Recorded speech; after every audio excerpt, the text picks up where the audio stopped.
Bags and shoes are girls' best friend. Karong ting-ulan, aron malikayan ang daling pagkaguba sa inyong sapatos, pag-abot pa lang sa balay. Mas maayong ihang dayon ang inyong basang footwear kaysa ipadaplin o kahaidam-ok kini. Mahimong gamiton sab as alternative cleaner ang petroleum jelly nga makatabang aron ma-prevent ang pagpanit-panit sa sapatos. Diskarte sa modelo nga si Kitty Cat, dili gamiton pirmi ang sapatos. Para po sa ato ang mga kapamilya, 'di ba, na ay mga sapatos para mag-long last jud ang ilang sapatos, dapat dili siya everyday na gamiton. For example, ang akong isa ka sapatos gigamit ako siya for 2 days, lahi na pod para sa next day, lahi na pod para sa next 2 days inga na god. Aron magdugay ang inyong bags, pinaka-importante nga dili ibutang bisan asa ug magahin og butanganan niini.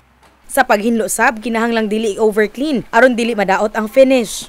Ug aron dili maguba ang straps, likayan ang pagbutang og mga gamit nga mas bugat pa sa kapasidad sa bag. To maintain the shape, butangan kini og suporta sama sa newspaper. Para sa ako, ang pinaka maayong buhaton jud is pag-aampingan jud siya, and at the same time hatagan nimo halaga ang gamit na kung unsa ka kay, di ba, investment baya na nimo. Angay hinumduman, importanteng mamahimong responsable aron magdugay pa ang imong mga gamit. Alang sa household tips, ako si Marjorie Dalipe.